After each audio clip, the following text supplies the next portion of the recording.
ओम नमो भगवते वासुदेवाय। आज हम श्री गर्ग संहिता के मथुरा खंड का 13वां अध्याय सुनेंगे।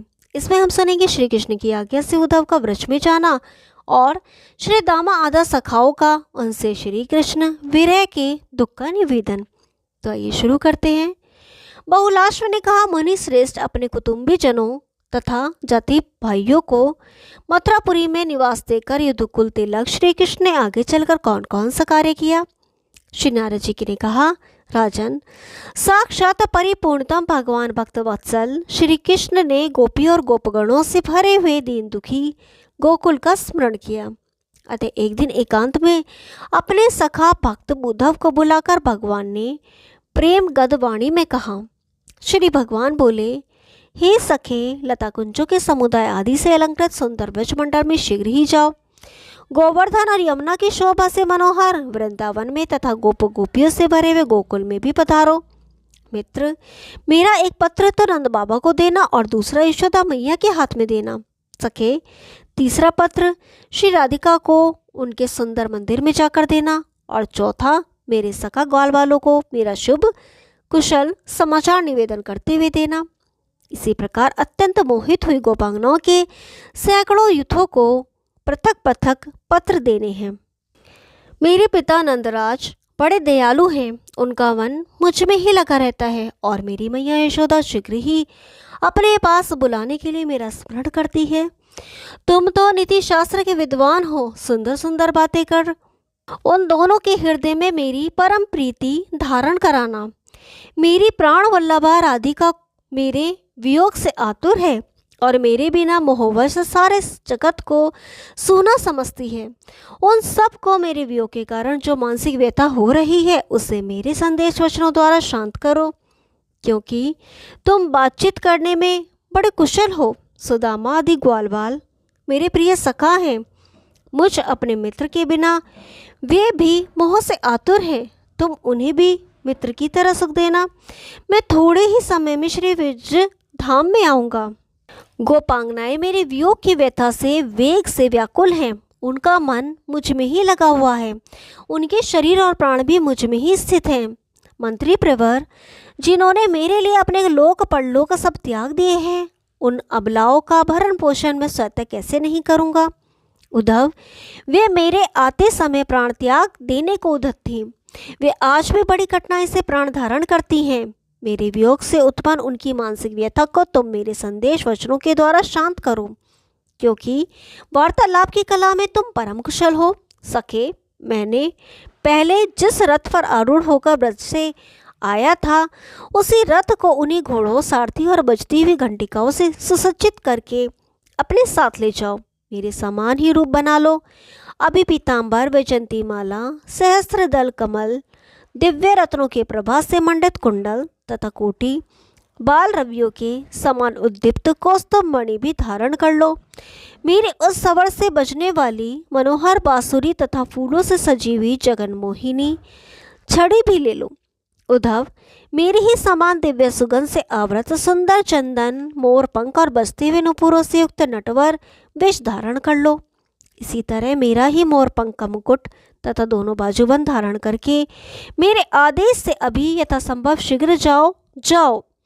श्री नारद जी कहते हैं, राजन, श्री कृष्ण के यूं कहने पर उद्धव ने शीघ्र ही हाथ जोड़कर उनको नमस्कार किया और उनकी परिक्रमा करके रथ पर आरूढ़ हो व्रज की ओर चल दिए, जहाँ कोटि कोटि मनोहर गौवे दिव्य भूषणों से विभूषित हो श्वेत पर्वत के समान दिखाई देती थी। वे सबकी सब दूध देने वाली तरुणी, सुशीला, सुरूपा और सदुणवती थीं। उनके साथ बछड़े भी थे। उनकी पूंछ के बाल पीले थे। चलते समय उनकी मूर्तियां बड़ी भव्य दिखाई देती थीं। गले के घंटों और पैरों के मंजीरों का झनकार होता रहता था। वे किंकनियों के जाल से मंडित थीं। कितनी ही गौवें स्वर्ण के समान रंग वाली थीं। उनके सींगों में सोना मढ़ा हो गया था तथा नाना प्रकार के हारों और मालाओं से अलंकृत हुई उन गौओं की प्रभा सब और छिटक रही थी। कोई लाल, कोई हरी, कोई तांबे के रंग वाली, कोई पीली, कोई श्यामा और कोई चितकबरी थी। उस वृक्ष में धूम्रवर्ण और कोयल के से काले रंग की भी गौवे दृष्टिगोचर होती थी। तात्पर्य यह है कि उस व्रज भूमि में अनेकानेक रंग वाली गौवें परिलक्षित होती थी। वे समुद्र की तरह अथाह दूध देने वाली थीं। उनके अंगों पर तरुणी स्त्रियों के हाथों के छापे लगे हुए थे। हिरण की भांति चौकड़ी भरने वाले बछड़े उन सुंदर गौवों की शोभा बढ़ा रहे थे। उन गौवों के झुंड में बड़े बड़े सांड इधर उधर चलते दिखाई देते थे। उनके कंधे और सींग बड़े बड़े थे। वे सब के सब धर्म धुरंधर थे। गोपगण हाथों में बैत की छड़ी और बांसुरी लिए हुए थे। उनकी अंग कांति शाम दिखाई देती थी। वे कामदेवों को भी मोहित करने वाले रागों में श्री कृष्ण लीलाओं का उत्सवर से गान कर रहे थे। उद्धव को दूर से आते देख उन्हें कृष्ण समझकर ब्रज के बालक श्री कृष्ण दर्शन की लालसा से परस्पर इस प्रकार कहने लगे।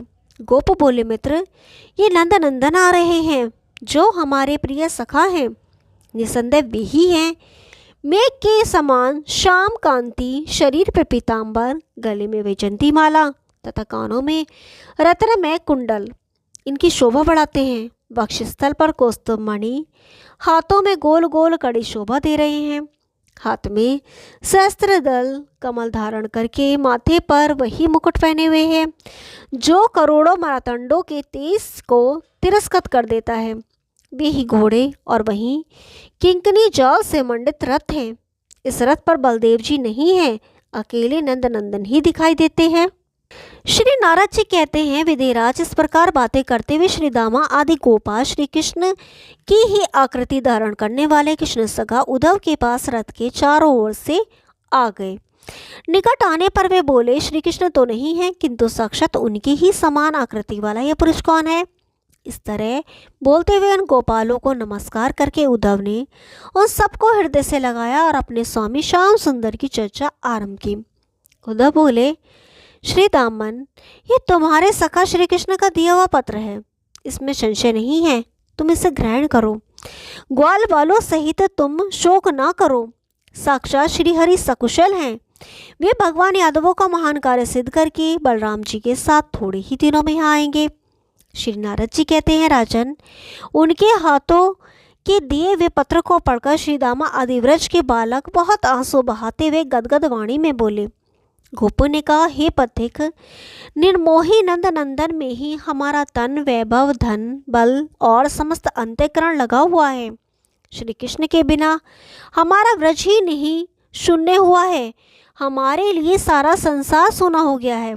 महामते, श्री हरि के बिना उनके वियोग के दुख से हम व्रजवासियों के लिए एक एक क्षण युग के समान, एक एक घड़ी मनंतर के तुल्य, एक एक प्रहर कल्प के समान तथा एक एक दिन द्विपराध के सदृश हो गया है। उद्धव, हम दिन रात उसे भुला नहीं पाते। हमारे जीवन में वह कैसी दुष्ट घड़ी आई थी जिसमें श्याम सुंदर यहाँ से चले गए। यद्यपि हम मित्रता के नाते सदा उनका अपराध करते रहे हैं, तथापि हम वनवासियों के मन को उन्होंने सदा के लिए हर लिया। ओम नमो भगवते वासुदेवाय। 14वां अध्याय कल सुनेंगे। तब तक के लिए नमस्कार।